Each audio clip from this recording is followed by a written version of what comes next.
और अब इसी विषय पर स्किट है। उस अजन्मी अबोध बालिका की जो आपसे अपने दर्द को बांटना चाहती है। मुझे इस जग में आने दो। एक बूंद समाई गर्भ में माँ बनने का एहसास हुआ। सोचा गूंजेगी किलकारी, घर में खुशियों का त्योहार हुआ।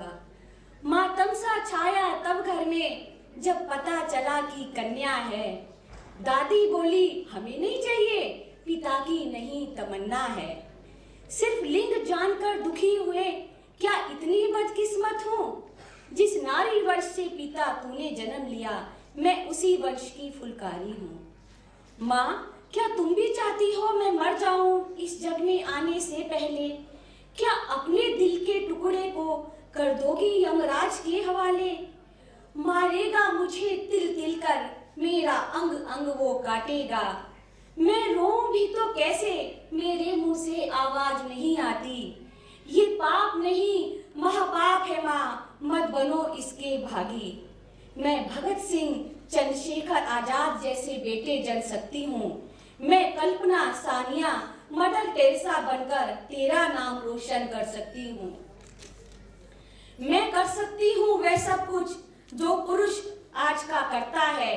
खेल विज्ञान डॉक्टरी में भी नारी का सिक्का चलता है। फिर दहेज खर्च से डर कर तुम मुझे मारना चाहते हो। बेटे की चाहत की खातिर तुम बेटी की बलि चढ़ाते हो। मैं कली तुम्हारे आंगन की, मुझे आंगन को महकाने दो। माँ रहम करो, पिता रहम करो, मुझे इस जग में आने दो। फूल बनकर खिल जाने दो, मुझे इस जग में आने दो। जो नारी वंश को बढ़ाती है, समाज को चलाती है, उसका ही जन्म अभिशाप क्यों? आखिर कब तक कन्या भ्रूण हत्या होती रहेंगी? आखिर कब जागेगा ये समाज? आइए देखते हैं इस समस्या के नाटकीय रूपांतरण को और इसके समाधान को भी। फिर वही कठोर सास और फिर वही निरीह बहू और फिर वही दोनों की कश्मकश। अरे बहू, जी माँ जी, तुम्हें याद है ना शाम को टेस्ट के लिए जाना है? देख ले, मैं तुझे पहले बता देती हूँ। अगर लड़का हुआ तभी बच्चा रखेंगे, अगर लड़की हुई तो मैं तो अबॉर्शन करा दूंगी। ये आप क्या कह रही हैं माँ? ये तो एक पाप है। और फिर देखिए, आप भी लड़की हैं, मैं भी लड़की हूँ, और देखिए आपके बेटे से ज्यादा मैं आपकी सेवा करती हूँ, फिर भी आप मेरी बात क्यों नहीं समझ रही हैं? ये पाप कैसे हो सकता है बेटी? तेरे पास एक बेटी है ना, अब दूसरी बेटी हो गई तो मेरा जो ये बेटा है ना, दोनों को पार लगाते लगाते बूढ़ा हो जाएगा। ये बात ना है बहू? पर मैं तो नहीं कराऊंगी। मेरे लिए लड़का लड़की दोनों बराबर है। आखिर लड़की भी तो हमारा ही अंश है। कैसे एक समान हो सकते हैं? अंतिम संस्कार तो लड़का ही करता है, वंश तो लड़के से ही चलता है। देखो, तुम मेरी पत्नी हो, जो तुम कह रही हो तुम्हारी बात में समझ रहा हूँ, लेकिन माँ जो कह रही है वो सच है, वो ठीक है। तुम्हें टेस्ट कराने में क्या हर्ज है? इस महंगाई के जमाने में परिवार को बढ़ाने से क्या फायदा? इतनी महंगाई में एक और बेटी का बोझ मैं नहीं बर्दाश्त कर सकता। पर यह तो गैर कानूनी है, और 3-4 महीने का गर्भ कराने से तो जान भी जा सकती है। मुझे कुछ नहीं सुनना है, कान खोल के सुन ले। अगर इस बार लड़की हुई तो तुझे घर से बाहर निकाल दूंगी, और ये जो मेरा बेटा है ना, इसकी दूसरी शादी करा दूंगी। समझ आ रही है ना तुझे? चल बेटा, चलो माँ, कुछ तो करना पड़ेगा, ऐसे तो बात नहीं बनेगी। बहू शोभा अपनी समस्या को लेकर नारी समाज केंद्र जाती है और उनसे मदद मांगती है। सामाजिक कार्यकर्ता उसको मदद का आश्वासन देते हैं और उसके घर में आकर उसकी सास को समझाने आते हैं। माँ, देखिए कौन आया है। नमस्ते मालती। आप बेटियों को इतना बुरा क्यों समझती हैं माता जी? बेटियां तो आजकल लड़कों से भी आगे चल रही हैं, नौकरी कर रही हैं, पढ़ लिख रही हैं, लड़कों से अच्छी आगे बढ़ रही हैं, फिर वो आपके बुढ़ापे का सहारा क्यों नहीं बन सकती? ये बात तो आपकी ठीक है, लेकिन वंश तो बेटा ही चलाता है ना। अरे बहन जी, लड़की वंश चलाती है, लड़की तो बच्चे को जन्मती है। अगर उसका ही जन्म कैसे अभिशाप हो सकता है?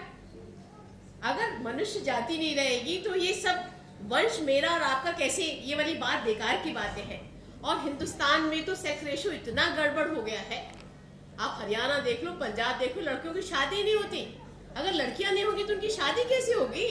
हमको अपनी सोच बदलनी पड़ेगी। ये भी आप ठीक कह रही है बहन जी, लेकिन अंतिम संस्कार तो लड़का ही करेगा ना। अरे माता जी, आजकल तो शास्त्रों में भी ये बात साबित हो गई है कि लड़कियां श्राद्ध कर सकती है, और फिर आजकल अंतिम संस्कार तो आधुनिक विधि से होता है, तो उसमें तो इतनी कोई प्रॉब्लम होनी नहीं है। तो क्या फर्क पड़ता है लड़का हो या लड़की? ये बात भी आप ठीक कह रहे हो, लेकिन लड़की तो कमजोर होती है, उसे तो कभी बाप कभी बेटे कभी किसी का तो सहारा चाहिए ही होता है ना। अरे बहन जी, हिंदुस्तान बदल गया है, लड़कियां पढ़ने लग गई हैं। उनको आप इकोनॉमिकली इंडिपेंडेंट बनाइए, ना तो उसको अपने पिता की, ना अपने पति की, ना अपने पुत्र के सहारे की जरूरत है। वो तो 20 लोगों का खुद सहारा बनेगी। बातें तो आप बहुत अच्छी कर रही हैं, लेकिन क्या करूं, ते पोते का मोह मैं नहीं छोड़ सकती। अच्छा बहू, मैं जरा मंदिर जा रही हूँ, तुम इन लोगों को जरा चाय पानी दिला देना। अच्छा जी, आप बहन जी इसको सोचिएगा जो हम लोगों ने कहा है। हाँ जी बहन जी, जरूर। विमला देवी मंदिर आती हैं और अपनी सहेलियों से मिलती हैं।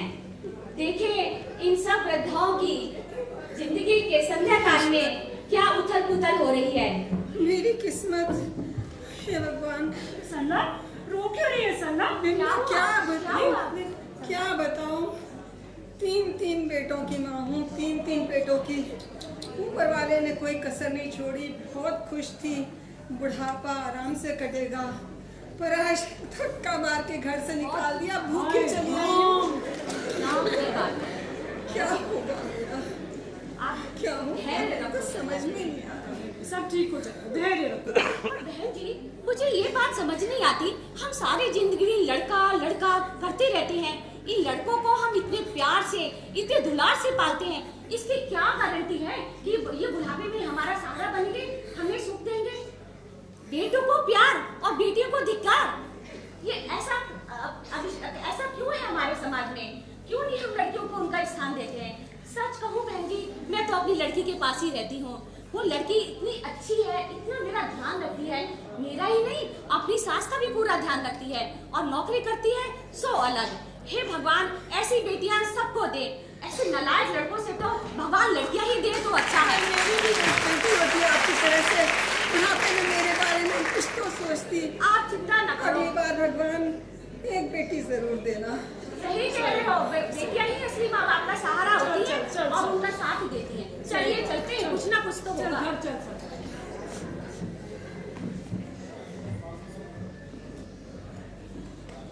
विमला देवी के मन में आत्ममंथन चल रहा है, उथल पुथल हो रही है, शायद हृदय परिवर्तन हो जाए। देखें ऐसा होगा क्या? दादी देखो, मुझे स्कूल में इनाम मिला है, मैं अपनी क्लास में फर्स्ट आई हूँ। मैं बड़े होकर डॉक्टर बनूंगी और आपका नाम रोशन करूंगी, तब तो आप मुझे प्यार करोगी और मम्मा आपको भैया के लिए परेशान नहीं करोगी। सच कह रही बेटी, जो तू कहेगी वही मैं करूँ। अरे माँ, हम कोई टेस्ट वेस्ट नहीं कराएंगे। क्यों, क्या बात होगी बेटा? अरे आपको पता है, डॉक्टर का क्लिनिक और अल्ट्रासाउंड मशीन दोनों सील हो गए हैं। आपने टीवी पे नहीं देखा? और पता है, डॉक्टर को भी पुलिस पकड़ करके ले गई है। माँ, मुझे तो पता ही नहीं था ये इतना बड़ा सामाजिक अपराध है। माँ, ये तो सच में पाप भी है। अच्छा हुआ भगवान ने मुझे इतना बड़ा पाप करने से बचा दिया। सही बात है बेटा, आज तो हम सब बच गए। और बेटा, मैं ये सोच रही थी कि मैं आज बहू को टेस्ट के लिए नहीं लेके जाती। मेरा भी मन बदल रहा है। इतनी प्यारी बेटी है हमारी। सही देख, बेटी हो या बेटा, मुझे तो दोनों ही स्वीकार है। बच्चा स्वस्थ होना चाहिए। क्या सोचता है तू बेटा? हाँ माँ, बिल्कुल ठीक कह रही है। आज मैं बहुत खुश हूँ माँ, आज आपने मेरा ही नहीं, वो तो पूरी नारी जाति का मान रखा है। आज से आप मेरी सास नहीं, मेरी माँ है। आइए, इस नाटक के पात्रों से आपका परिचय करा दूं। सासू माँ के दमदार रोल में हैं डॉक्टर ज्योति भास्कर। एक समझदार बहू का किरदार निभा रही हैं डॉक्टर अर्चना गुप्ता। और स्मार्ट पति के रूप में हैं डॉक्टर आभा शर्मा। और और सामाजिक कार्यकर्ता के रूप में आपका मार्गदर्शन करने आ रही हैं डॉक्टर शारदा जैन और डॉक्टर इला गुप्ता। बेटों द्वारा प्रताड़ित स्त्री का रोल कर रही हैं डॉक्टर रेखा अग्रवाल। मुस्कान छोटी पोती का रोल निभाया है निकिता बंसल ने, जो कि डॉक्टर शोभना बंसल की बेटी हैं। और डॉक्टर और इस नाटक के सूत्रधार के रूप में हैं डॉक्टर मंजू पारिक।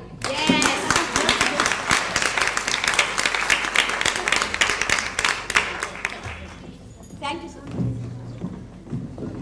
भाई पतिदेव पर तो हमारा दिल आ गया।